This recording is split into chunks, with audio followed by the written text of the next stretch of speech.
Comment bâtir un esprit de foi et tout recevoir de Dieu.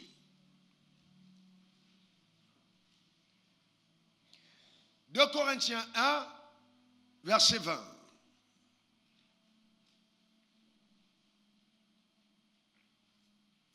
Car pour ce qui concerne toutes les promesses, de Dieu, c'est en lui qu'est le oui, et c'est pourquoi encore l'amen par lui est prononcé par nous à la gloire de Dieu. Matthieu 7, verset 7. Demandez et l'on vous donnera. Cherchez et vous trouverez. Frappez et l'on vous ouvrira. Jean 14, verset 13 à 14.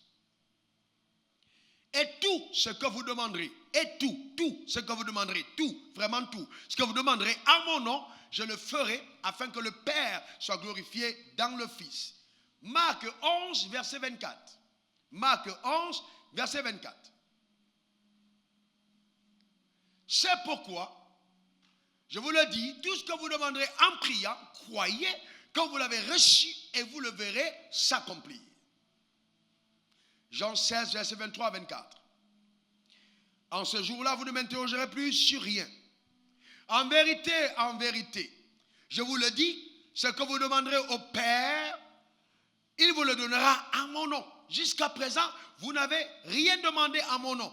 Demandez et vous recevrez, afin que votre joie soit parfaite.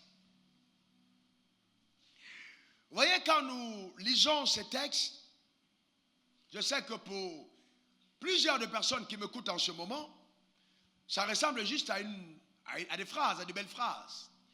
Et très peu de personnes croient encore aujourd'hui que ces paroles de la Bible sont vraies. Très peu croient. Pourquoi? Parce que quand vous regardez à la vie des croyants, très peu de croyants ont une vie dont la couleur, n'est-ce pas, ressemble à la couleur des Écritures. Et c'est triste. Quand vous regardez à la vie des croyants aujourd'hui, vous avez tendance à penser que, eh bien, la Bible, c'est juste un livre religieux pour réguler notre vie en société. D'accord? Réguler notre vie sociétale, simplement. Juste un livre avec un peu de moralité. D'accord? Mais très peu de personnes arrivent à la dimension de la jouissance, de la démonstration, de l'évidence, justement, de manifeste des promesses de Dieu dans leur vie. Hélas, ce n'est pas ça que Dieu veut que nous puissions vivre, chacun d'entre nous. Ce qui est important de comprendre en ce qui concerne les promesses de Dieu, c'est que Dieu est fidèle. Quelqu'un dit Dieu est fidèle. Que quelqu'un dise Dieu est fidèle. Vous voyez, donc il est important que notre esprit, je dis bien notre esprit, l'assimile. Dieu est fidèle. Dieu est fidèle. Je n'ai pas dit notre intelligence, mais dit notre esprit devra assimiler la fidélité de Dieu. Dieu ne ment pas. Il ne va jamais mentir. Il dit, je ne suis pas un homme pour mentir, ni le fils d'un homme pour me repentir. Ce que je dis, je l'accomplis et je l'accomplis certainement. Donc Dieu ne ment pas. Et la parole de Dieu est vraie, elle est vraie. Elle marche, elle est évidente. La parole de Dieu est esprit et vie. Donc ce n'est pas de simples phrases. Il y a de la vie derrière. La parole de Dieu marche. Et sur ta vie, je déclare qu'elle marchera encore. Mais vous voyez, quand nous regardons, c'est vrai, ces textes, nous avons comme l'impression que, bon, ok, Dieu l'a dit, mais peut-être qu'il n'avait vraiment pas pensé ce qu'il disait. Non, Dieu pense ce qu'il dit et il accomplit ce qu'il annonce. Donc, selon Dieu, nos requêtes de prière devaient être des voies d'accès assurées à la provision qu'il nous réserve. Nos requêtes de prière devraient être des voies d'accès assurées à la provision qu'il nous réserve. Pourquoi? Parce qu'il dit tout ce que vous demanderez en priant, tout. Donc Dieu a envie de tout te donner, tout. Il a envie de tout te donner, tout. D'accord? Il dit, croyez que vous l'avez reçu et vous le verrez. Il n'a pas dit peut-être, non, il dit tout ce que vous demanderez en priant, croyez. Donc pour lui, pour Dieu, ce que je demande, je reçois. Ce que je demande, je reçois. D'accord? C'est important. Et il ne faut pas assimiler Dieu à ta personne ou bien peut-être à ton père ou à ta mère. Dieu n'est pas un homme. Si ton père ne t'a pas donné tout ce dont tu demandais, Dieu te donne tout ce que tu demandes. Aussi longtemps que tu demandes selon sa volonté. Est-ce que la volonté de Dieu, est-ce que tu sois heureux? Oui. Que tu sois en bonne santé? Oui. Que tu sois riche? Oui. Que tu prospères? Oui. C'est sa volonté. La parole de Dieu est l'expression écrite de sa pensée. La parole de Dieu est l'expression écrite de sa pensée. Et pour chaque croyant, chaque verset biblique est une promesse latente. Est une promesse latente. Il dit dans Ephésiens 1, verset 3, béni soit le Père de notre Seigneur Jésus-Christ qui nous a comblés de toutes sortes de bénédictions. Toutes sortes de bénédictions spirituelles dans les lieux célestes. Toutes sortes. Il n'y a rien que tu puisses désirer que Dieu ne soit à même de t'accorder. Non. Non, non, non. Il t'a béni de toutes sortes de bénédictions spirituelles dans les lieux célestes. Donc en demandant, tu ne prendras pas ce qui appartient à quelqu'un d'autre. C'est déjà là pour toi. Et c'est réservé. Alléluia. Alléluia. Alléluia. La terre peut manquer de tout, mais le ciel de rien. Rien ne manque au ciel. Rien ne manque à Dieu. Rien. Et il va plus loin. Écoutez-moi bien. Dans notre requête par la foi, on le verra peut-être mercredi soir. Il y a des choses, quand tu demandes à Dieu, même s'il n'existe pas, à cause de ta foi, il ira la créer et créer ces choses pour toi. D'accord? On ne peut pas simplement imaginer ce que la foi est capable de faire. Il est urgent de bâtir un esprit de foi. Cependant, beaucoup de personnes ne comprennent pas comment est-ce que Dieu agit. Et c'est ça le drame. Ils ne comprennent pas comment Dieu agit. Nous avons toujours pensé que Dieu, il agit dans les airs, il descend et puis on a dessiné des anges avec des ailes qui descendent et puis il agit et puis qui partent. Non. Vous savez que Dieu a choisi d'agir au travers du croyant. Ephésiens 3, verset 20 à 21. Il a choisi d'agir sur terre au travers du croyant. Eh bien, quels sont ceux qui sont croyants ici? Levez la main.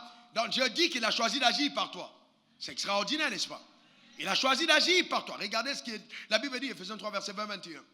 Or, à celui qui peut faire, par la puissance qui agit en nous. Il peut faire comment? Il peut faire comment? Comment est-ce qu'il fait? Par la puissance qui agit en nous qui? Les croyants. À celui qui peut faire par la puissance qui agit en nous infiniment. Au-delà de ce que nous demandons ou pensons. Donc, nos requêtes de prière autorisent l'action de Dieu. Elle relâche sa puissance. Permet à Dieu d'agir. Donc ta prière sont des permissions que tu donnes au ciel d'amener à accomplissement dans ta vie ce que Dieu t'a réservé. Amen. Ensuite, il va plus loin. Il dit, même si tu n'as pas prié, ce que tu penses te sera accordé. Oh, amen. Amen. Alléluia. Au-delà de ce que nous demandons ou pensons, il est important et urgent que l'Église comprenne le rôle des pensées. Beaucoup de croyants ne se rendent même pas compte que leurs pensées musellent leur destinée. Je peux prier longtemps pour quelque chose, mais aussi longtemps que je n'ai pas pensé que Dieu soit capable de le faire, il ne le fera pas.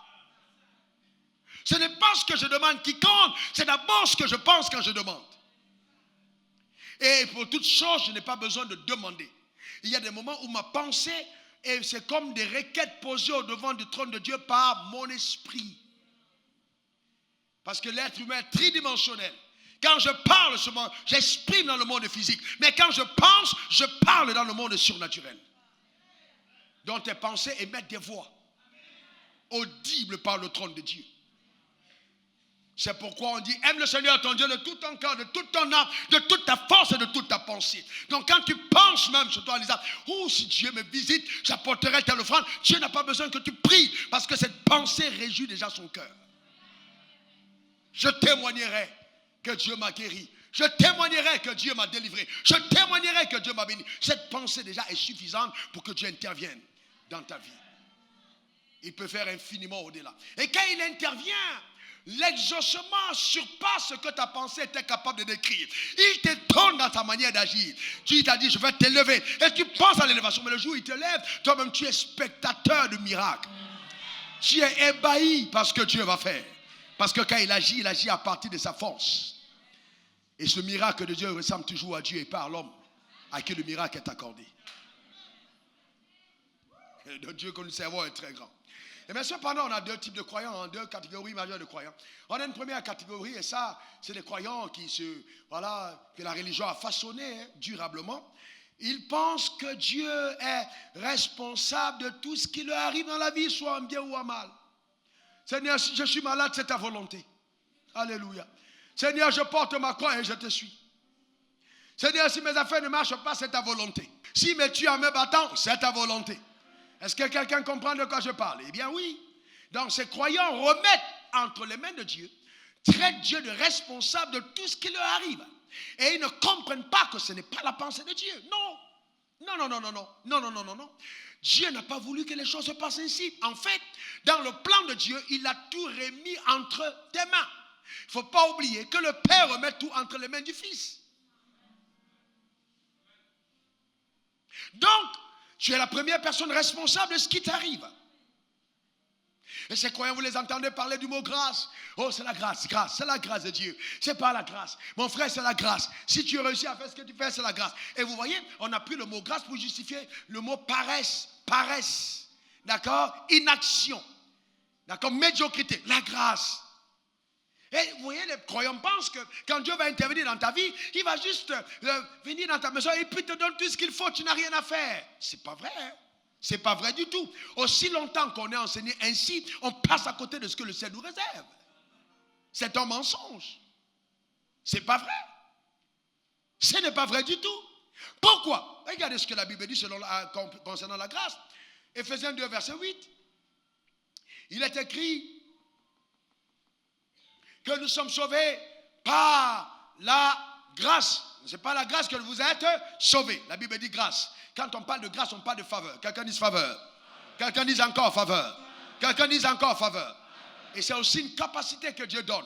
On parle de grâce, on parle de capacité, d'habileté que Dieu donne à une personne. Mais la Bible dit que vous êtes sauvés par la grâce, mais par le moyen de la foi. Donc la grâce nous donne d'être sauvés, mais par le moyen de la foi. En d'autres termes, partout où la grâce est disponible, la foi doit se déployer. Donc s'il n'y a pas de foi, il n'y a pas de grâce. Oui, Dieu m'a accordé la grâce d'être en bonne santé. Mais c'est ta foi qui l'a saisi. Dieu m'a accordé la grâce de pouvoir être élevé en société. Mais c'est la foi qui l'a saisi. S'il n'y a pas de foi, la grâce reste suspensive. Elle n'aura jamais son accomplissement sans la foi. Donc la foi saisit la grâce. C'est ça. La foi saisit la grâce. Et vous savez ce genre de message où on est juste là à attendre que Dieu vienne et que le ciel, au ciel on voit la bonté de Dieu, ça n'a profité qu'à ceux qui l'ont enseigné.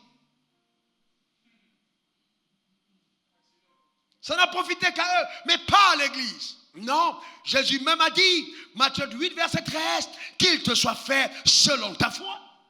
Et ce monsieur à qui il disait était venu demander un miracle. Jésus lui dit, ce n'est pas moi qui décide du miracle. Ce n'est pas moi qui décide de ce qui va arriver dans ta maison. Non, il dit au centenier qu'il te soit fait toi selon ta foi. En d'autres termes, ce qui va arriver chez toi est dépendant de ce que toi tu auras cru. Pas ce que je veux, mais ce que toi tu veux. Amen. C'est important. Donc ta foi est responsable de ce qui t'arrive. Et toi, tu es responsable de ta foi. Donc c'est à toi. Tout ce qui arrive dans ta vie, c'est toi le responsable. N'accuse pas Dieu. Non. N'accuse pas Dieu. Dieu n'est pas responsable. Et ce genre de croyants, quand ils ont des problèmes, oh Dieu, je vais détruire ma Bible. Oh Dieu, je ne vais plus prier. Oh Dieu, je ne vais plus jeûner. Oh Dieu, tu m'as trop déçu. Non. La foi n'échoue jamais. Donc s'il y a quelque chose qui n'a pas marché, c'est de ton côté. Jamais Dieu, jamais il n'est fautif. Jamais. Il y a toujours quelque chose, quelque part, qui t'a échappé. À toi de découvrir et de faire marcher la chose. Pas Dieu. Dieu ne ment pas. D'accord? C'est très important. Et c'est pour ça que Jésus disait, Luc 18, verset 8. Est-ce que quand le Fils de Dieu, l'homme viendra, il trouvera encore la foi sur la terre? Est-ce qu'il va trouver la foi sur la terre? Pourquoi il le dit? Parce que très peu de personnes aujourd'hui vivent encore ancrées sur ce style de vie, la vie par la foi. Amen. C'est très important. Maintenant, il y a une autre catégorie. Ceux-là, c'est ceux qui disent, oh oui, bon, dans tous les cas, Dieu, tu n'as rien fait, tu es tellement correct, hein, tu me veux tellement du bien, que c'est le diable qui me veut du mal. D'accord? Et donc, ils rejettent tout le malheur sur Satan. En d'autres termes, ils sont en train de dire inconsciemment à Dieu que tu veux me faire du bien, mais comme Satan est plus fort que toi, il empêche. Vous imaginez que vous avez un plan pour votre enfant. Et puis votre voisin n'aime pas votre affaire. Et s'attaque à vos enfants. Et il empêche que vos enfants soient heureux. Donc votre voisin est plus fort que vous.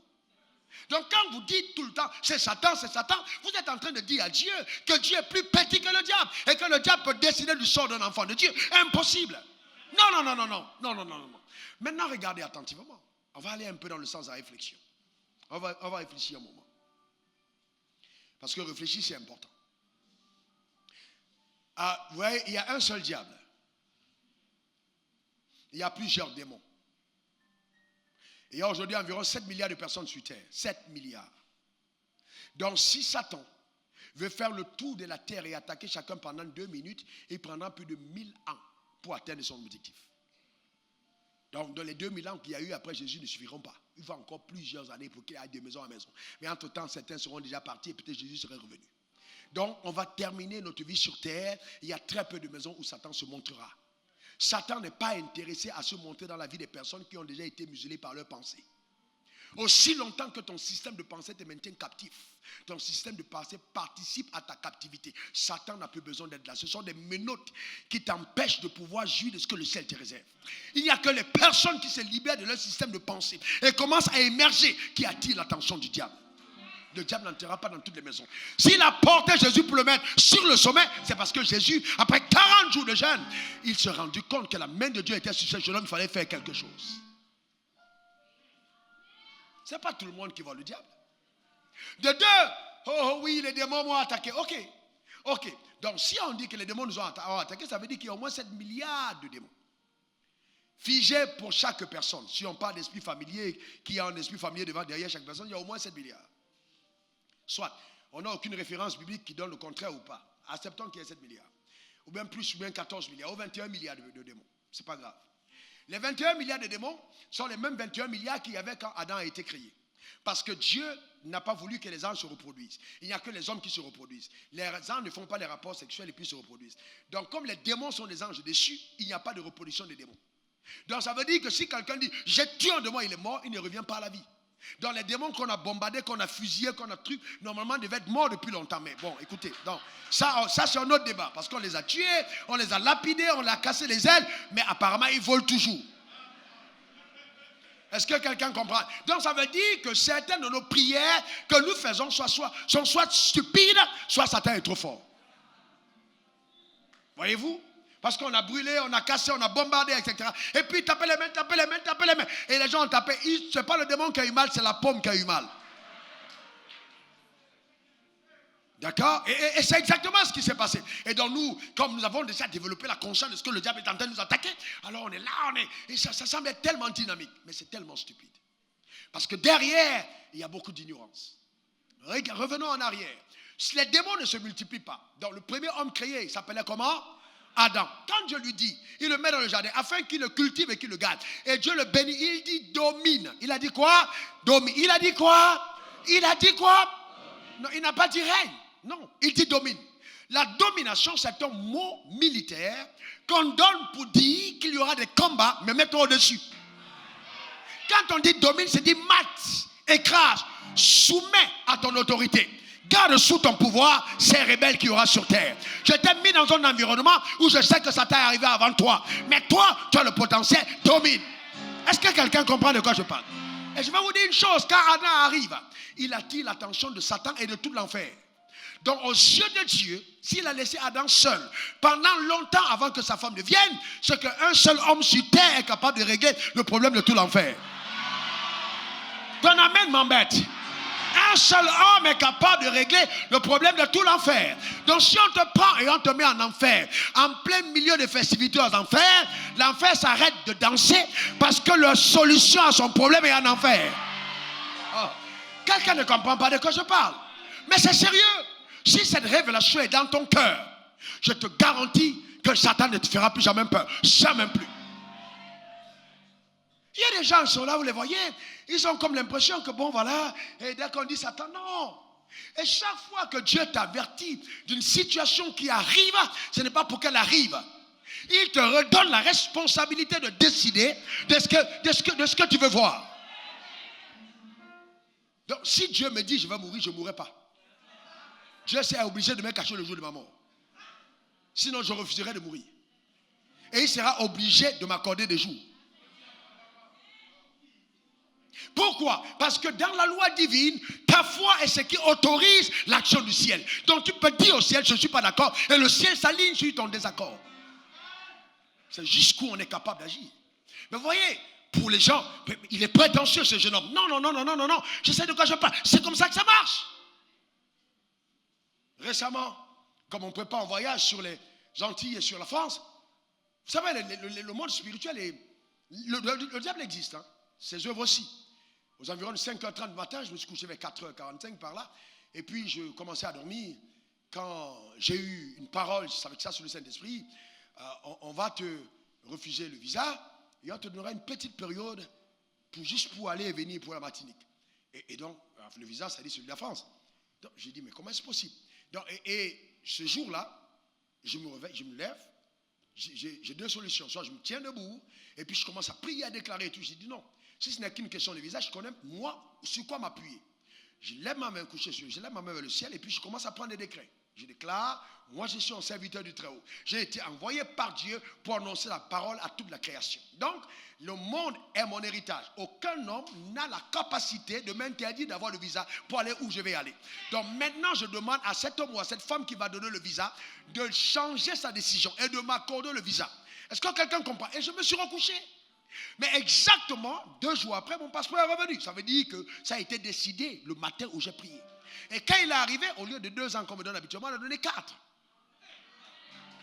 Est-ce que vous comprenez? Non, ben écoutez, mais il pouvait avoir un obstacle. Il y avait sûrement un obstacle. Pourquoi? Parce qu'un homme peut être là et puis il n'aime pas votre tête, il n'aime pas les pasteurs, ou il n'aime pas ton visage, ou il n'aime pas quelque chose de toi et il décide autrement alors que tu as une destinée à faire. Mais tu peux dans la prière révoquer cela. Tu peux changer le cours des choses par la prière et dire ça ne se passera pas comme ça. Est-ce que vous savez qu'une fois que vous parlez, les anges qui sont à côté de vous vont maintenant faire interférence dans le dossier. Ils vont entrer à l'ambassade pour dire nous sommes venus, pas par ordre de Dieu. Non, pas par ordre de Dieu. Non, mais par ton ordre. Le problème, c'est que beaucoup d'entre vous attendez que Dieu donne des ordres. Et Dieu dit, je n'ai jamais été destiné à gérer la terre. Quand je l'ai conçu, j'ai conçu pour que l'homme règne, pas pour que je règne. Je ne peux pas venir prendre des décisions sur la terre. J'ai laissé des gens sur terre. Quand ils parlent, le ciel intervient. Est-ce que quelqu'un comprend de quoi? C'est jusqu'où on est fort. C'est jusqu'où on est fort. Mais beaucoup d'entre nous ne le comprenons pas. Oh, Dieu vient décider. Ce n'est pas à Dieu de décider. C'est à toi. Tu es resté longtemps silencieux. Tu es resté pendant longtemps sans prendre des décrets. Sans parler. Mais il est important que tu comprennes que la responsabilité est tienne. Et c'est pourquoi Dieu même a un problème avec ceux qui ne marchent pas par la foi. Regardez Galates 3, verset 11. Il est écrit, le juste vivra par la foi. Galates 3, 11. Le juste vivra par la foi. Ok? Hébreux 11, verset 6. Hébreux 11, 6. Or, sans la foi, il est impossible de lui être agréable. Il est impossible. Ça veut dire quoi? Celui qui n'a pas la foi ne permet pas au schéma de Dieu, au dessein de Dieu, au plan de Dieu de se réaliser. Donc celui qui n'a pas la foi devient un adversaire des desseins de Dieu. Celui qui n'a pas la foi s'oppose à la réalisation de ce que Dieu pense. C'est pourquoi Dieu dit, sans la foi, il est impossible de lui être agréable. Il faut que celui qui s'approche de Dieu croit que Dieu existe. C'est terrible. Qui s'approche croit. Ça veut dire que je peux m'approcher et à un certain moment cesser de croire. Ça m'a longtemps troublé ce texte.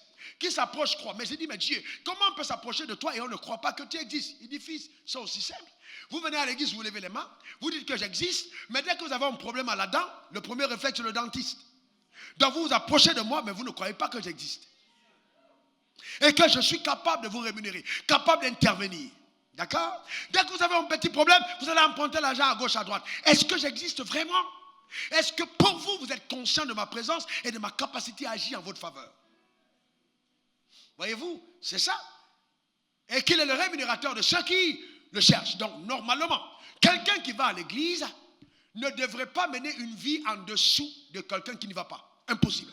En fait, ce texte condamne l'action de Dieu à ton égard. C'est le texte de la garantie d'une distinction éclatante entre le païen et le chrétien. La Bible dit celui qui s'approche de Dieu. Comment veux-tu que dans une société, les gens vont dans les fétiches, les gens vont dans les adorations des autres, les gens vont dans les cimetières, font des incantations et ils sont élevés plus que toi? Non. Non, non. Personne ne devrait mener une vie plus étincelante et rayonnante que la tienne. Pourquoi? Parce que tu as Dieu à ton côté. Amen. Je ne suis pas en train de dire que l'argent c'est l'étincelle, mais ça peut participer à l'éclat. D'accord? Mais la santé est éclatante. Elle est éclatante. Être en bonne santé. La chevelu, la tête, la plante des pieds. La Bible dit aussi dans Hébreux 10, verset 38, mon juste vivra par la foi. Mais s'il se retire, mon âme ne prendra pas plaisir à lui. S'il se retire, mon âme, Hébreux 10, 38, mon âme ne prendra pas plaisir à lui. Ça veut dire quoi? Je peux commencer par la foi et me retirer. S'il se retire, voyez-vous, pourquoi il se retire? On verra ça demain. Parce que sur le chemin de la marche par la foi, il y a des épreuves, des tentations qui auront tendance à nous amener à sortir du chemin de la foi. Si vous étiez à la place d'Abraham, peut-être à la 3e année, vous aurez signé forfait en disant c'est fini, j'abandonne. Peut-être quelqu'un d'autre à la 24e année. Et souvent, d'autres abandonnent à l'année du miracle. Ah oui, hélas. À l'année du miracle. Et généralement, la tempête augmente quand le miracle n'est plus loin. Le diable vient et c'est là où il sort tous les tentacules. Et tu dis, bon là, je crois que Dieu lui-même a vu que. Non, non. On verra bien la différence. Vous savez, on va comprendre profondément comment ça marche. Comment ça marche? Voyez-vous, c'est très important. Et dans 2 Corinthiens 4, verset 13, il est écrit, et comme nous avons le même esprit de foi, nous avons le même esprit de foi, nous avons le même esprit de foi, nous avons le même esprit de foi, nous avons, toi, moi, le même esprit de foi, nous avons le même esprit, nous avons le même esprit. Donc, ce n'est pas parce que je suis pape, je suis révérend, je suis bishop, je suis apôtre, que j'ai un esprit différent. Nous avons le même esprit. Et je vais vous dire une chose qui va être choquante. Dieu ne tient pas compte des titres pour agir dans la vie d'un croyant. Non, le titre n'a rien à voir. Dieu n'est pas émerveillé par les titres. Les titres sont humains. C'est souvent, vous voyez, ça participe au mouvement de la chair. C'est humain. Vous direz, mais attends, toi-même tu es révérend. J'essaie d'enlever ça depuis, c'est vous qui ne voulez pas. Donc, ce que je suis en train de dire, je suis sérieux. Je suis sérieux. D'accord? Sérieusement. Pourquoi? Parce que quand vous comprenez que Pierre et les Abraham ne t'attachaient pas au titre, mais au fait d'avoir la foi en Dieu, ça ne vous dit rien d'avoir un titre. Vous comprenez? 10 000 francs ne vous a pas demandé de vous appeler mon excellence 10 000. Il est 10 000. Est-ce que quelqu'un comprend? Vous ne voyez pas le bien des 10 000. Vous dites mon excellence c'est 10 000. Non, ce n'est pas une question d'excellence. Mon éminence, mon révérend 10 000, c'est 10 000. Vous comprenez? Sa valeur c'est 10 000. Donc le fait de mettre un titre derrière ne change rien. Oh, mon éminence 10 000. Quand j'amène chez Mauritanien, il dit, tu m'as donné 10 000. Avec on a fait des éminences. C'est 10 000. Donc si je prends 500 francs et j'appelle mon éminence, quand je l'amène chez le Mauritanien, quand je l'amène à la boutique, au supermarché, on prend sa valeur 500. Donc le titre que tu as ne cache pas la valeur de ta foi. Non. Non. Pas du tout. Non. Donc la valeur de la foi n'a rien à voir. Non. Ça, ce sont des manipulations et des intimidations humaines. Où est ta foi? C'est ce que Dieu regarde. Ta foi. Nous avons le même esprit de foi. Donc Dieu attend de chacun d'entre nous que nous vivons par la foi. Alléluia. Dis, je vivrai par la foi. Dis-le encore. Et voyez, c'est important. Et non, mais il faut donc définir la foi. C'est quoi la foi? Hébreux 11, verset 1 dit la foi est une ferme assurance des choses qu'on espère et une démonstration de celles qu'on ne voit pas.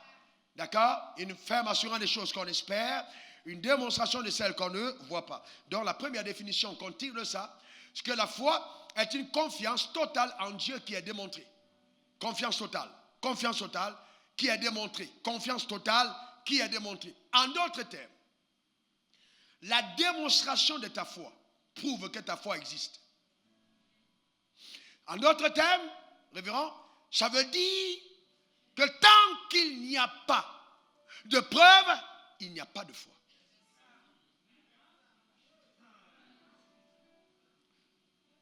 D'accord? La démonstration. Donc ça se démontre. Il doit avoir une preuve.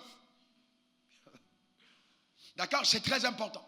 Et c'est pourquoi la condition dans le royaume des cieux pour voir, c'est croire. La condition pour voir, c'est croire. Si tu crois, tu verras. Si tu crois, tu verras. Si tu crois, tu verras. Il est impossible de croire sans voir. On ne peut pas dire que non, j'ai cru mais je n'ai pas vu. Dieu n'a pas voulu que je voie. Non, la foi n'échoue jamais. C'est pourquoi même ceux qui ont cru à la venue de Jésus, Jésus est mort. Ils n'ont pas vu Jésus. Quand Jésus est mort, ils étaient obligés de sortir. Les tombées se sont ouvertes. Ils ont marché. Pourquoi? Parce que comme ils sont morts et qu'ils croyaient, ils n'étaient pas morts, ils se reposaient. C'est pourquoi ceux qui ont cru en Jésus ne meurent pas. Parce que c'est la foi qui te maintient dans cet état. Tu te reposes. Tu n'es pas mort. Tu te reposes parce que tu crois en sa venue. Et la Bible dit, les morts en Christ ressusciteront le premier. Pourquoi? Parce que les foi seront en attente d'un miracle, d'une promesse qu'ils n'ont pas encore vue. Et c'est cette foi qui va te faire sortir pour aller voir le Seigneur en premier. Donc ceux qui vivront ne vont pas te dévancer parce que ta foi aura fait des preuves. Donc il est impossible. Personne ne peut dire j'ai cru et puis je n'ai pas vu. Non. Quand on croit, on voit. Regardez à quel âge, affichez les photos, comment j'ai rencontré le Seigneur. Regardez à quel âge. Je vais montrer les photos. C'était à cet âge. D'accord? Là même j'étais déjà un peu nettoyé. Continuez. C'est là où j'habitais en 1997. Voilà le palais où j'habitais, dans une chambre au premier étage. C'est là où j'habitais. Il fallait passer à ce niveau. C'est des excréments qui coulent là. Authentique histoire, c'est des excréments. Il n'y avait pas meilleure place. Quand vous avez 20 000 francs de salaire, vous ne choisissez pas où vous habitez. Voilà, regardez là, regardez. C'est les branchements, c'est les branchements électriques. Continuez. D'accord? Voilà où je séchais mes habits. Voilà, la fenêtre là, vous voyez, c'est ma chambre. J'ai eu de belles révélations dans cet endroit. J'ai cohabité avec les souris et tout ça. Voilà où on séchait les habits. C'est là, authentique. Voilà les draps sur lesquels je dormais à l'époque. Voilà, quand je suis venu en Côte d'Ivoire déjà en 98, là, regardez là, 99. Là, regardez cette photo, c'est en 99. Regardez. Là, je priais pour des malades. À Yopougon, ça c'est en 2000. On ne sait pas entre moi et la femme qui est malade. Quand vous regardez les deux, vous ne savez pas où est le malade. Authentique. Amen. Ça c'est quand on faisait les programmes aux 220 logements. Ça c'est mon avant. Est-ce que quelqu'un comprend de quoi je parle? Mais je vais vous dire une chose. Écoutez, vous pouvez enlever les photos. Je vais vous dire ceci. À cette époque-là, je croyais en Dieu. À cette époque, je prêchais la parole. Et les gens se moquaient de moi.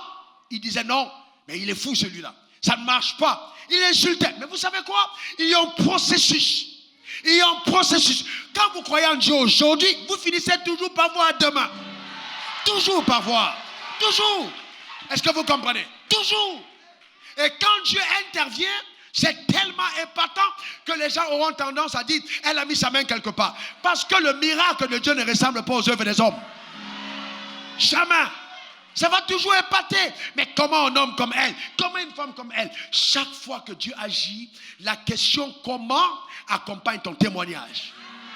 C'est pour ça qu'on parle de tout dit, les oreilles qui vont l'entendre.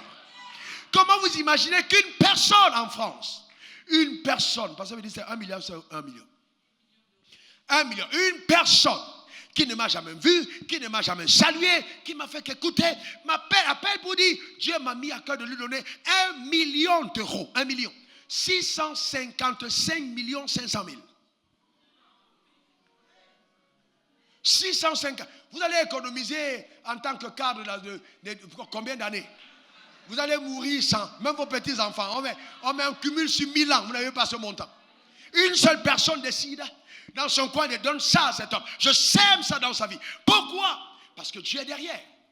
Vous savez, vous ne pouvez pas imaginer ce que Dieu peut faire. Vous avez un transfert pareil, le Phoenix vous appelle. D'où ça vient? Les services de blanchiment, c'est du blanchiment. Comment on peut donner ce montant à quelqu'un? Écoutez, Dieu va faire des choses qui vont épater les gens, qui vont surprendre les gens. Dites-moi, comment vous expliquez que la mer Rouge se fende en deux? Comment vous expliquez ça? En deux, la mer Rouge se fend. Et puis Moïse passe avec son armée. Comment vous expliquez qu'un homme de 100 ans et une femme ménopausée, 90 ans, un leur enfant? Comment on explique ça? Donc si Dieu est capable, dans l'Ancien Testament, de faire des choses inexplicables, ce n'est pas dans la Nouvelle Alliance, avec la mort de Jésus, qu'il ne fera pas. Il va le faire. Il va le faire. Est-ce que vous voyez? Il va le faire.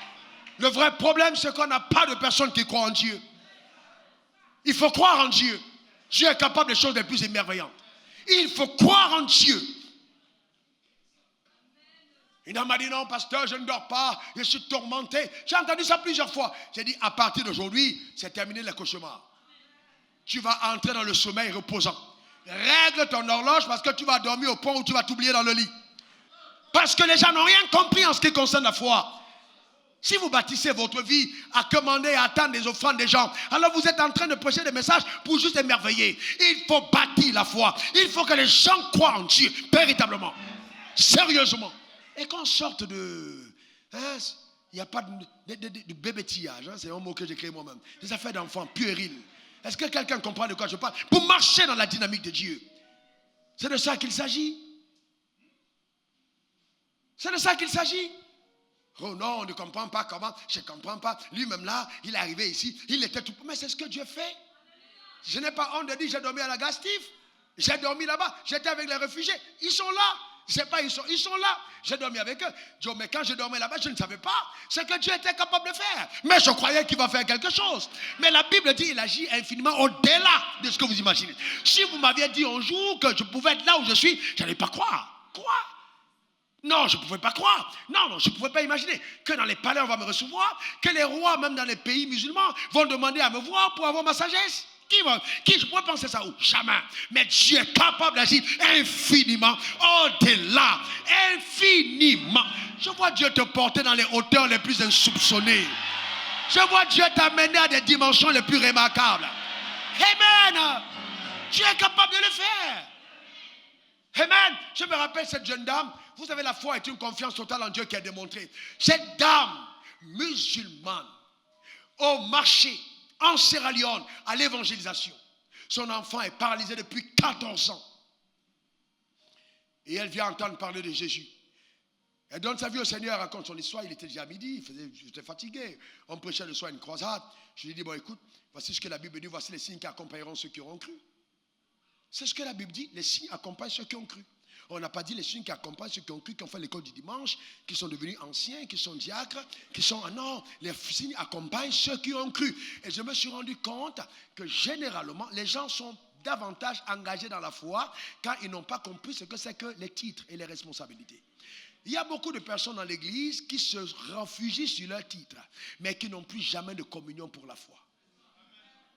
Hélas. Et c'est pour ça qu'on dit, Dieu, je t'attends depuis, je ne te vois pas. Ta foi a disparu. Elle est où? Quand on a prié pour la femme, elle est partie comme ça, la puissance de Dieu est dans ma main. La puissance de Dieu est dans ma main. Et le soir, elle est revenue avec son enfant qui était debout. Ce n'est pas quelqu'un qui l'a touché, c'est elle-même qui l'a touché. Pourquoi ça a marché? Parce qu'elle a cru. Parce qu'elle a cru. Vous voyez? Donc la foi est la main qui me permet de saisir entre les mains de Dieu les promesses que Dieu a pour moi. C'est une définition. Je saisis les promesses par la foi. Et quelles sont ces promesses? Toutes les promesses. Ne te marie pas parce que, oh pasteur, quand je regarde à l'église, je ne vois pas mon homme. C'est pas comme ça que ça marche. Non. Vous voyez, n'allez jamais dans le naturel. Oh, je ne vois pas ma femme. C'est pour je vais travailler. Je ne vois pas si, non, ne vous inquiétez pas. On augmente le prix du carburant, ça ne vous concerne pas. Ne vous laissez pas intimider par ça. Pourquoi? Parce que nous dépendons totalement de la juridiction céleste. Le ciel prendra soin de toi entièrement. Le ciel te donnera de la suffisance pour être à même de mener une vie aisante sur la terre des hommes. Oui, Dieu te donnera ça. Il pourvoit. Quelqu'un lève sa main et dit, Dieu pourvoit mes besoins. Dis-le encore, Dieu pourvoit mes besoins. Alléluia. Vous voyez, dans la foi, c'est aussi cette confiance que tu places en Dieu. Une confiance démontrée, une confiance en Dieu. Lui faire confiance. S'il y a confiance en Dieu, je dois aussi avoir confiance en sa parole, n'est-ce pas? Dieu et sa parole sont un, n'est-ce pas? Qui croit en la parole de Dieu? Qui croit en Dieu? Qui croit en Dieu? Qui croit en Dieu? Maintenant, qui croit en sa parole? Lève la main. D'accord, mais c'est normal parce que Jean 1 dit, au commencement était là, la parole était avec Dieu et la parole était Dieu. Donc je ne peux pas prétendre croire en Dieu sans avoir cru en la parole de Dieu. La parole de Dieu, voyez-vous, il faut que je croie en cette parole, elle marche. Je dois croire en la parole de Dieu. Qu'est-ce que la parole de Dieu dit? Et le problème où, vous savez, moi qui vous parle, vous avez vu comment j'étais à l'époque là? J'étais déjà nettoyé. J'avais le palu dans le sang. Quand Dieu m'a récupéré, si j'avais fait 3 ans de plus sans Dieu, je mourrais. J'étais malade tous les mois. Donc, tous les mois, je tombais malade. J'étais extrêmement maladif. Un jour, à une étude biblique, pas même à l'église le dimanche, j'ai entendu l'homme de Dieu dire par les meurtrissures de Christ, vous avez été guéri. Ça a résonné à moi, avez été guéri. Donc j'ai pris la résolution de dire je suis en bonne santé. J'ai fait 7 ans sans prendre de médicaments. 7 ans, Dieu est mon témoin vivant, 7 ans sans prendre de médicaments. J'ai saisi cette parole. Et vous savez quoi? J'ai trouvé le raccourci. Quand vous avez 20 000 francs de salaire, vous avez 15 000 francs de salaire, comment vous faites pour payer les médicaments? Vous ne pouvez pas. Donc vous vous réfugiez dans la parole de Dieu. Donc quand j'avais un palu qui commence, vous voyez, quand vous avez un palu qui commence, c'est que je faisais, je prenais 3 jours de jeûne à sec. Donc, je prenais le jeûne à sec et puis je guérissais. Les médecins disent quand on a malade, il faut manger. C'est le même problème que j'ai souvent eu avec le docteur. Parce qu'il faut manger. J'ai dit non. Moi, j'ai appris que quand le corps est attaqué, on jeûne. Ce n'est pas la même réalité. J'opère dans une autre dimension, elle est dans une autre fréquence. Voyez-vous, c'est important médicalement de manger pour les médicaments. Mais quand les animaux sont malades, qu'est-ce qu'ils font? Ils jeûnent. Donc, écoutez, ça dépend du chemin qu'on emprunte. D'accord? 7 ans. Mais quand l'argent a commencé à entrer, vous voyez que vous avez un petit problème, Doliprane, Humex, etc. Pourquoi? Parce que ça devient le substitut de votre foi. Et donc souvent, les anges matériels peuvent vous empêcher de grandir dans la foi. Parce que vous trouvez en l'argent un substitut justement de Dieu. Et ça, c'est dangereux. Donc la foi devrait être, vous voyez, la confiance en Dieu dans tous les domaines, je devrais l'avoir, dans tous les domaines. Pourquoi est-ce que vous voyez les gens à la fin du mois, ils dansent plus qu'à vers le 15, 16? Parce que l'argent est arrivé. Regardez la loi d'adoration à partir le 1er ou le 2. Il y a des gens, je regarde, ils ne dansent pas souvent, ils sont là, ils dansent. Qu'est-ce qui les fait danser? Ils ont un peu dans les poches. Là, ils sont contents parce que, mais dès que l'argent commence à manquer, vous voyez les visages. Vous voyez les visages, d'accord? Le mari a dit non, j'ai perdu mon emploi. La femme a perdu, c'est plus la même femme. Elle ne rit plus, elle est fâchée. Elle commence à chercher des problèmes, elle veut partir. Mais où est ta foi? L'épreuve que tu as dans le temps présent peut être le tremplin pour t'amener à vivre des choses les plus incroyables. Où est ta foi? Il faut vivre par la foi. Je me rappelle, je remettais les diplômes et c'est en 2007, oui justement, en 2007, j'étais vice-directeur administrateur de l'école biblique au Cameroun et dans ce jour, je vais remettre les diplômes. Je me rappelle que je suis entré dans ma chambre, ce jour j'ai vécu ce qu'on appelle l'attaque diabolique. Je sais que le diable existe. Je suis entré dans ma chambre, j'ai reçu un coup à l'arrière, comme une épée mystique. Je suis tombé sous la puissance de Satan. J'ai commencé à rendre du sang partout dans des orifices. Et donc, je priais, rien du tout. Et j'étais en train de m'affaiblir. À un certain moment, sentant que la vie était en train de partir de moi, j'ai entendu le diable me dire, maintenant, tu vas mourir. Et j'ai entendu la voix du diable pour la première fois que j'ai entendu le diable parler. Tu vas mourir. Je savais que c'était Satan. Tu vas mourir. Avec dans ton sarcastique, railleur, moqueur, tu vas mourir. Et j'ai dit, Dieu, envoie quelqu'un m'aider. Envoie quelqu'un m'aider. Et ce jour-là, la porte n'avait pas été fermée derrière moi. Et comme c'était un studio, donc dès que tu ouvres, tu me vois, c'est par terre couché. Ma mère est arrivée. C'est la première fois qu'elle venait chez moi. Elle est arrivée chez moi ce jour-là. Vous savez, quand vous avez une mère qui craint Dieu, quand vous avez une mère qui aime Dieu, elle peut être un relais incroyable pour votre destinée. Elle est venue, elle a cogné à la porte. Mais avant qu'elle arrive, quand le diable m'a dit, le Saint-Esprit m'a rappelé que Dieu t'a donné un mandat pour la Côte d'Ivoire et tu n'es pas encore parti. Donc j'ai conclu que le Saint-Esprit était en train de me dire, si Dieu t'a parlé, tu ne meurs pas avant la parole. Je n'étais pas encore arrivé en Côte d'Ivoire. Donc je me suis agrippé sur cette parole. J'ai dit, Dieu, tu m'as dit pas, je n'ai pas dit non. Donc je ne peux pas mourir maintenant. Vous savez, les gens qui n'ont pas de mandat peuvent avoir une destinée abrégée. Mais aussi longtemps que tu as une responsabilité, le diable ne peut pas prendre ta vie à cause de la responsabilité que tu as dans le royaume. C'est pourquoi ces gars ne sont jamais malades. Jamais. Pourquoi? Ils ont une responsabilité. Ils servent Dieu à mes côtés. Oh, donc, ils sont gardés par Dieu.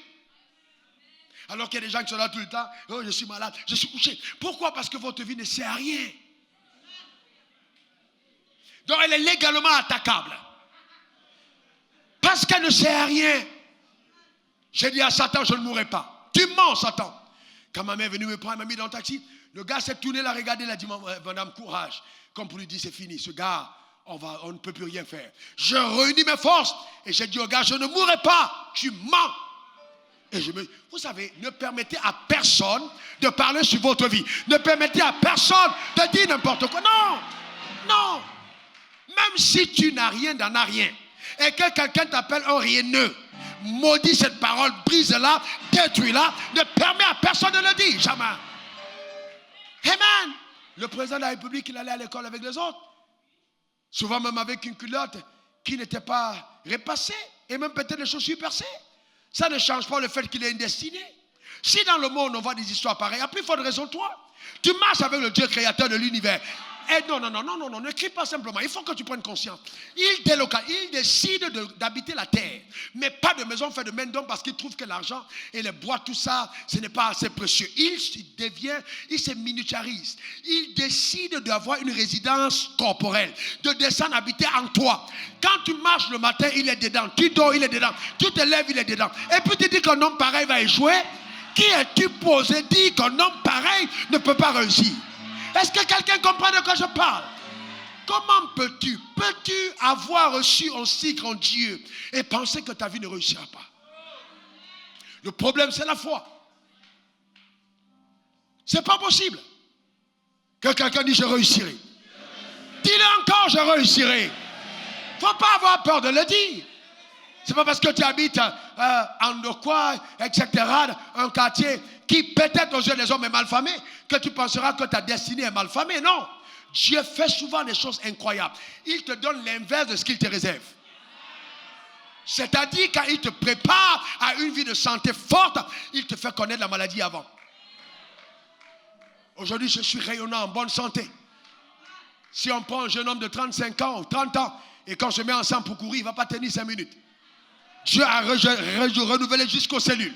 La santé divine a éclaté jusqu'à l'intérieur. Pourquoi? Parce que j'ai cru. La parole de Dieu marche. Amen. Ça marche. Donc l'opposé. Si aujourd'hui tu es pauvre, la Bible dit que tu es. Si tu es malade, la Bible dit que tu es en bonne santé. Simple. Ce n'est même pas une question de guérison. Moi, je refuse la guérison maintenant. Je vais à la santé divine. Parce que la guérison autorise la maladie. Donc je ne dis pas Seigneur tu me guéris. Quand tu dis tu me guéris, ça veut dire je dois tomber malade pour que tu guérisses. Seigneur merci de me garder en bonne santé. Je ne veux pas la maladie. Est-ce que quelqu'un comprend de quoi je parle? Dis je suis en bonne santé. Dis-le encore. Dis il y a une dernière fois. Oui ça marche. Ça marche. Et il y a des gens ici dont je tairai le nom. À qui on a prophétisé la mort pour dire tu vas mourir l'année prochaine? J'ai dit pourquoi tu vas dire tu vas mourir l'année prochaine? Tu sais pourquoi? Qui t'a créé pour dire tu vas mourir? Personne n'a la capacité de pouvoir rétrécir. C'est pas possible. C'est même pas possible. Pourquoi?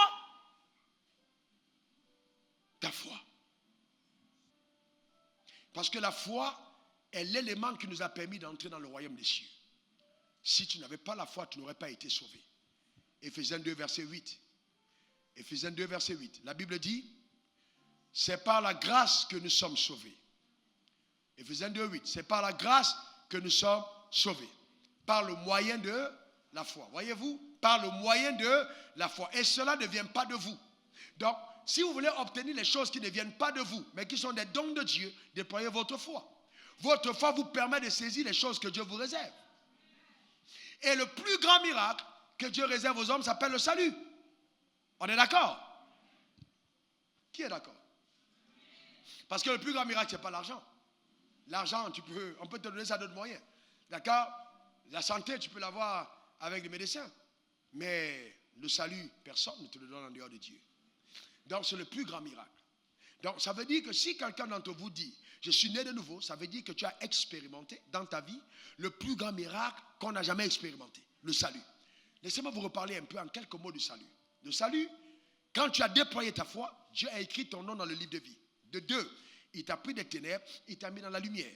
Il t'a déconnecté de la puissance de Satan, il t'a mis sous sa protection. Il t'a donné le pouvoir divin de devenir son enfant. Comment peux-tu penser, après avoir expérimenté tout ça, que c'est une question de travail où Dieu ne va pas intervenir? Que c'est une question de mariage où il n'interviendra pas? C'est une question d'enfant, il ne va pas intervenir? Non. Il est trop fidèle. Et il est tellement puissant qu'il a commencé justement par le plus grand miracle pour te rendre la vie facile. Maintenant, aujourd'hui, quand il s'agit de ta vie, tu as besoin de secours des humains. Non, il faut continuer ainsi. Il faut continuer ainsi par la foi. Et je n'ai pas honte de le dire. Et je le dirai toujours. Je n'ai jamais, depuis que je suis né de nouveau, tendu la main à quelqu'un pour dire, s'il te plaît, donne-moi. Jamais. Et je mourrai sans le faire. Jamais. Vous avez vu comment j'ai vécu? Mes parents, mon père était commissaire de police. Jamais. Mon frère touchait environ 15 millions de francs CFA par mois. Je savais ce qu'il touchait. Il était à 15 minutes de taxi de chez moi. Il n'a jamais en mémoire que je suis venu chez lui demander à manger. Pourquoi? Parce qu'aussi longtemps que vous trouvez une alternative terrestre, vous fermez le ciel sur vous. Donc ne prenez pas l'habitude de chercher une solution humaine. Donne-moi, non. Ne limitez pas votre destinée à la poche de quelqu'un. Parce qu'une dame m'a dit un jour, pasteur, je suis allé prier pour elle, conduit par l'esprit. Et à la fin, elle a sorti de l'argent, elle m'a donné. J'ai dit, non, madame, merci, c'est Dieu m'a envoyé pour prier pour vous. Ce n'était pas pour l'argent que je suis venu. Je suis parti, elle m'a poursuivi, elle a sorti de son bureau, elle dit, vraiment, j'entends le Seigneur insister. Quand on était au couloir, j'ai mis ma main en poche, j'ai sorti une pièce de 10 francs. Et je me suis rappelé que je n'avais pas d'argent pour rentrer. Je lui ai dit, c'est vraiment le Seigneur, je n'ai pas d'argent pour rentrer. Vous voyez, j'étais tellement obéissant que s'il me fallait marcher pour rentrer, ce n'était pas un problème. Quand Dieu vous envoie faire quelque chose, faites ce qu'il vous demande de faire. Il n'a pas dit que ça va être facile. Le problème, c'est qu'aujourd'hui, on a des personnes qui veulent marcher avec Dieu, mais qui ne sont pas prêts à montrer leur sacrifice pour Dieu. D'accord? On veut aller en voiture climatisée, on veut aller en costume 3 pièces. C'est des choses que je n'imaginais même pas porter un jour. Et donc la dame m'a dit, ok, à partir d'aujourd'hui, pasteur, prends la liste de tout ce dont tu as besoin. Envoie-moi ça ici par mois. Et je vais m'occuper de toi. Je vais prendre soin de toi. Tout ce dont tu as besoin. Et tout ce dont tu as besoin, il devait toucher environ 2 millions. Tout ce dont tu as besoin. Mes rêves étaient plus grands que ses poches. J'ai regardé la femme, je lui ai dit, je ne ferai jamais. Vous savez, quand vous devez marcher avec Dieu, à un certain moment, on va croire que vous êtes insolent. J'ai dit, je ne ferai jamais. Il dit jamais. Il dit, ce que j'attends de Dieu est plus grand que ce que tu as par moi. Je ne pourrais pas venir te voir pour te demander quoi que ce soit. Si Dieu te met à cœur de le faire, fais-le librement. Mais vraiment, ne compte pas sur moi pour revenir. Je ne reviendrai pas. Quand vous parlez comme ça, vous mettez votre Dieu à l'aise. Vous comprenez? Ce n'est pas de l'orgueil. Vous êtes en train de dire, je ne ferai pas. Pourquoi devrais-je aller poser mes problèmes dans le bureau d'une femme? Comme si le ciel était fermé. Il n'était pas écrit que tout ce que vous demandez au Père à mon nom, il me le donne. Donc si un homme doit intervenir dans ma vie, il faut que le ciel l'ait expressément envoyé. Je ne viendrai pas poser ma requête. Simple. Jamais vous ne me verrez inviter un pasteur. Oui, viens ici, tu vas faire des appels de fonds. Et puis, non, on passe, il m'a dit un jour, il faut qu'on invite tel prophète chez toi. Et il va venir, quand il va prophétiser. Je l'ai invité chez moi, on a eu plus de 100 millions. Je lui ai dit, c'est ça la différence entre toi et moi. Je n'invite pas les gens pour avoir l'argent. Il a été choqué, j'ai dit, je suis désolé. Je ne sais pas servir Dieu pour avoir l'argent. Je lui ai dit, n'as-tu pas lu dans la Bible que Élie était au bord du torrent? Il n'y avait pas d'église, il n'y avait pas d'offrande. Il n'y avait pas de dîmes, mais il y avait le pain et la viande dans la sécheresse. Pourquoi dois-je fermer le ciel sur ma vie? Parce que je suis en train de faire des calculs. Jamais je ne ferai ça. Et vous voyez, quand vous prenez des positions aussi radicales, vous commencez à voir des gens qui ne sont plus vos amis. Et bien oui, aucun problème. Aucun problème. Les hérons ne volent pas avec les moineaux et les aigles sont souvent seuls. Il y a une dimension d'envol. Quand tu le prends, la solitude devient évidente. Pourquoi? Parce que peu de personnes te suivent dans les hauteurs. Dieu t'amène à des choses plus grandes. Ne permets pas à ton rêve d'être limité par ceux qui vivent autour de toi. Tu sers un grand Dieu. Dis Amen. Dis encore Amen. Dieu est capable de faire ce qu'il dit qu'il va faire. Donc vivre par la foi est un choix exclusif du croyant. Un choix que tu dois prendre. C'est un choix exclusif. Moi j'ai dit je préfère, vous voyez, mourir parce que j'ai cru que de vivre en doutant. Je préfère mourir parce que j'ai cru que de vivre en doutant. Et dans tous les domaines de ma vie, ma foi s'est toujours déployée. Même quand on construisait cet endroit, on a mis à démolir. Je suis venu, j'ai dit au gars, écoutez, Dieu m'a dit construisez. On va jusqu'au bout. Et Dieu est intervenu surnaturellement. On a eu les autorisations. Mais les travaux ne se sont pas arrêtés. Ils ont dit, je dis, Dieu a dit, allez-y, on a quelques mois pour terminer. En combien de temps? On n'est pas venu dire, s'il vous plaît, si vous ne donnez pas, il n'y aura pas d'argent pour construire le temple. Au secours, au secours. Est-ce que c'est vous qui m'avez demandé de construire? Pourquoi tout le temps je suis là, au secours, au secours? Non, Dieu a dit, faites, on va faire. Vous voyez ce que je suis en train de dire? C'est important. Tu veux aller loin? Est-ce que tu veux aller loin? Tu veux vivre le meilleur du ciel? Alors je t'invite à aller au bout de ce séminaire. Afin que tu aies accès à tout ce que le ciel te réserve. Je prophétise sur ta vie. Et je déclare que toute sémence qui a été mise par l'ennemi est totalement déracinée. Au nom suprême de Jésus. Donne-moi le meilleur des amens. Donne-moi le meilleur des amens. Alléluia. Amen. Il y a une meilleure vie dans le royaume des cieux. Regardez ce que la Bible dit. Marc 11, verset 22 à 24. Jésus prit la parole et dit, ayez foi en Dieu. Je vous le dis en vérité, si quelqu'un dit à cette montagne, ôte-toi de là, et jette-toi dans la mer, et s'il ne doute point dans son cœur, mais croit que ce qu'il a dit arrive, mais croit que ce qu'il a dit arrive, mais croit que ce qu'il a dit arrive. Voilà le problème que nous avons. On dit des choses, mais on ne croit pas. Mais croit que ce qu'il a dit arrive, il le verra s'accomplir.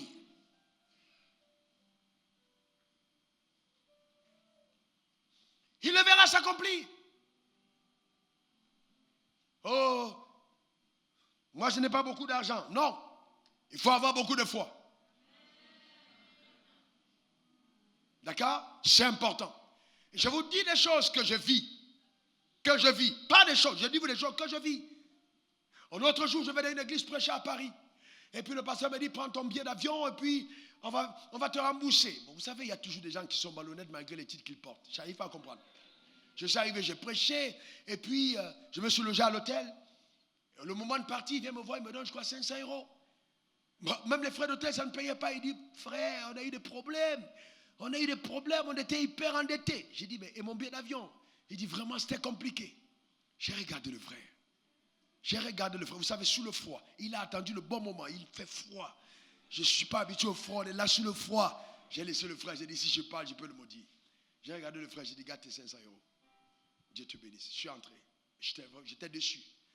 Et donc, quelques temps plus tard, même pas 2 semaines, je reçois un message de quelqu'un qui est dans la même église. Et je ne savais pas que la personne est dans l'église. La personne demande mon numéro bancaire pour accomplir le témoignage. La personne venait d'avoir un héritage. C'est une jeune fille. Et la jeune fille, Dieu lui a dit en songe, donne tout ton héritage à cet homme. Et c'est pas, je ne parle pas d'héritage de 1 million, 2 millions. Donne tout ton héritage à cet homme. Son père était riche. La fille m'a contacté. Et elle m'a transféré son héritage.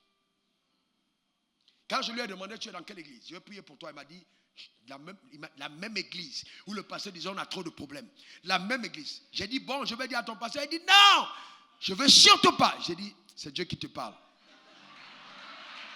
Non, j'étais convaincu que... Est-ce que vous comprenez? Vous savez, le problème, c'est quoi? Le problème des gens, c'est leur cœur. Le cœur, en croyant du cœur. Le problème, c'est le cœur. Si ton cœur était résolu à croire ce que Dieu dit, je te garantis que ta vie sera plus loin qu'elle est aujourd'hui. C'est une question de cœur. On sort de l'église, on ne croit plus à ce que la Bible dit. Le cœur, il faut bâtir un esprit de foi. C'est par la foi que nous reconnaissons que le monde a été créé par la parole de Dieu. Est-ce que vous savez que pour agir par la foi, il faut avoir un esprit de foi bâti? Donc on va aller, comment on bâtit cet esprit? Dans tous les domaines. Dans tous les domaines. J'ai des témoignages, si je vous les raconte, vous demandez, mais est-ce que ce sont des extraterrestres? Mais comment est-ce possible? J'ai dans le bureau du directeur de la douane, j'avais d'abord la douane pour demander l'exonération d'un conteneur. Et on le refuse. Et on me chasse comme un malpropre. Je rentre en prière, je parle en langue. Le Seigneur me dit, regarde comment tu étais habillé, change-toi. Reprends ton sac. Habille-toi comme quelqu'un qui peut obtenir une exonération et va voir le directeur du port. Je me change et cette fois, je porte ton sac et je me fais accompagner par quelqu'un.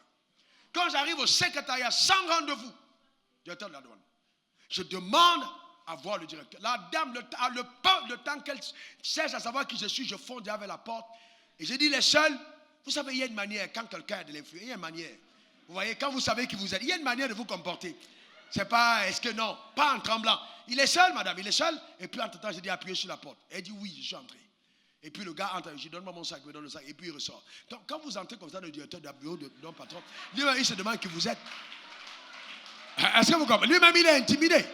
Est-ce que vous comprenez? Mais j'avais changé d'apparence. Je ressemblais à quelqu'un qui peut rencontrer un directeur. Je n'avais pas porté le même pantalon vieux que j'avais le matin dit. Non. Souvent, le ciel veut agir, mais nous muselons l'action du ciel parce qu'on ne collabore pas avec sa sagesse. Je règne, je règne, je règne. Comment tu t'habilles comme un esclave et tu règnes?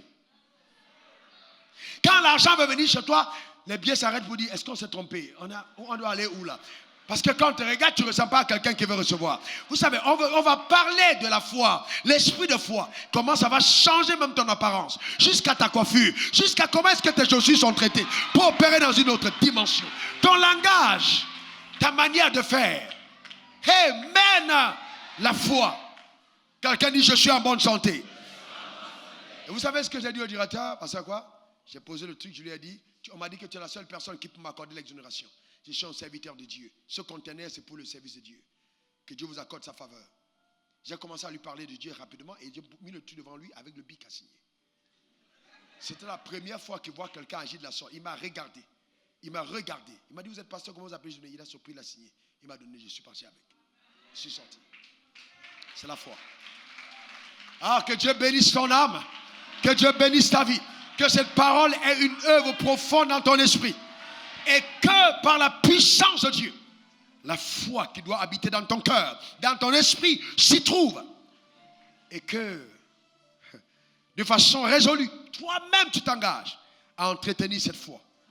Car, c'est évident, on peut perdre sa foi. Jésus a dit, quand je reviendrai sur la terre, est-ce que je trouverai encore la foi?